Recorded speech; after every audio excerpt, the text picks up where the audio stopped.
Welcome back to our channel. ரீசண்டாக தமிழில் வெளியே வந்திருக்கிற ஒரு மியூசிக்கல் ட்ராமா மூவி தான் பேட்டில். இந்த படம் இப்போ நமக்கு ஓசி சிம்பிளிஸோத் ஓடிடியில் ஆட் பண்ணியிருக்காங்க.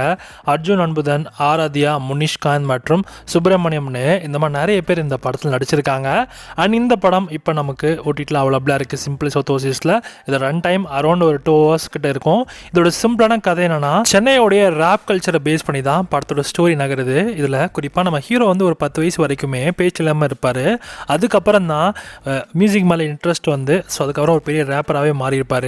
சோஷியல் ஃபேம் அண்ட் இவரோட லவ்னு இது எல்லாமே வந்து ஒரு கட்டத்தில் பிரச்சனையாக மாறுது. அதெல்லாம் அவர் எப்படி சமாளிக்கிறாரு அப்படின்றதையும், பாலிடிக்ஸ் ரீதியாகவும் சில பிரச்சனைகள்லாம் வரும். அதெல்லாம் நம்ம ஹீரோ என்ன பண்ணுறாரு, எப்படி சமாளிக்கிறாரு, கடைசியில் என்னாச்சு அப்படின்றது தான் படத்தோட கதையாகவே இருக்குது. அண்ட் ஓவராலாக இது வந்து ஒரு ஃபர்ஸ்ட் தமிழ் ரேப்பர் ஸ்டோரின்னு சொல்லலாம். இது வரைக்கும் படங்கள் வந்திருக்கும், ஆனால் அந்த அளவுக்கு பெருசாக அந்த ரேப்பர் பற்றின ஒரு லைஃப் ஸ்டைல் பற்றிலாம் பார்த்துருக்க மாட்டோம். ஆனால் இந்த படம் வந்து ஒரு complete life journey of rapper அப்படின்னு கூட சொல்லலாம்.